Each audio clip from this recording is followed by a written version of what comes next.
ঘোষণা করছি, যিনি ইবনে আব্বাস রাদিয়াল্লাহু তাআলা কোরআন কোয়েস্টের কম্পিটিশনে চতুর্থতম স্থান অর্জন করেছেন।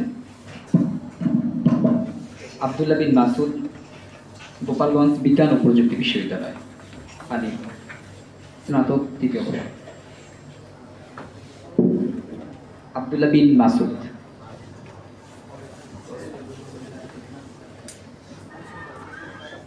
পঞ্চম স্থান অধিকার করেছেন নাইমুল ইসলাম, কামিরুল মিল্লাত কামিল মাদ্রাসা, আলিম চতুর্থ বর্ষ।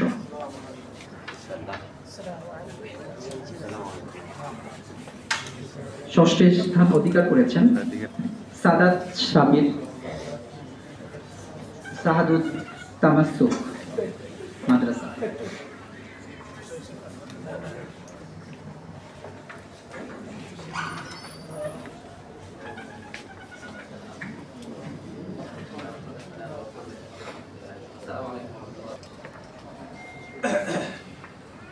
সপ্তম স্থান অধিকার করেছেন মাহফুজুর রহমান মেহরাব, তামিরুল মিল্লাত কামিল মাদ্রাসা।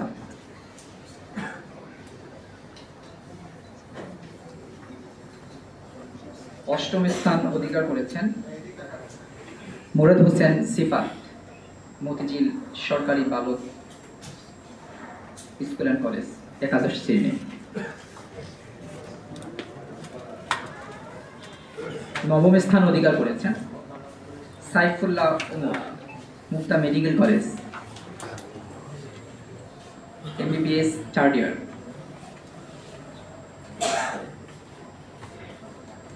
দশম স্থান অধিকার করেছেন নাজমুল হাসান সাকিব, জাহাঙ্গীরনগর বিশ্ববিদ্যালয়।